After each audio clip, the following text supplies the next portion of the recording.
आज मला पहिल्यांदा कळालं की लोकशाही खरंच देशामध्ये आहे आणि लोकांची शक्ती सगळ्यात महत्वाची असते.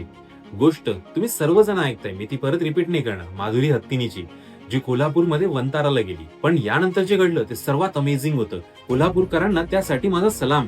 कोल्हापूरकरांनी केलं काय? कोल्हापूरकरांनी याचं उत्तर दिलं जिओचे सिम पोर्ट करून.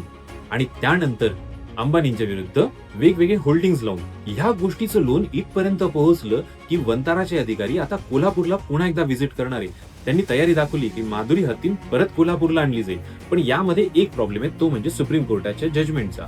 जर सुप्रीम कोर्टाने आपलं जजमेंट परत घेतलं किंवा या लोकांच्या सेंटिमेंटमुळे आणि त्यांनी हे मान्य केलं की जैन मठात असलेल्या माधुरीवर कोणतेही अत्याचार झाले नव्हते, कदाचित पेटाचा रिपोर्ट हा थोडासा पैशाने किंवा पॉलिटिकली इन्फ्लुएन्स्ड होता, तर सुप्रीम कोर्ट या माधुरी हत्तीनीला परत पाठवण्याचा निर्णय जारी करू शकते. कोल्हापूरवासियांचे आम्ही सदैव आभारी राहू, कारण त्यांनी आता एक पायी जर्नी सुरू केलेली आहे माधुरी हत्तीनीला परत आणण्यासाठी. एखाद्या हत्तीनीवर किती प्रेम असावं आणि तिने सुद्धा लोकांवर किती प्रेम करावं याची जिती जागती कहाणी आहे ही. त्यामुळे लोकशाही खरंच जिंकली. अशा पद्धतीने आपण आपल्या प्रत्येक हक्कासाठी कायम उभे राहू.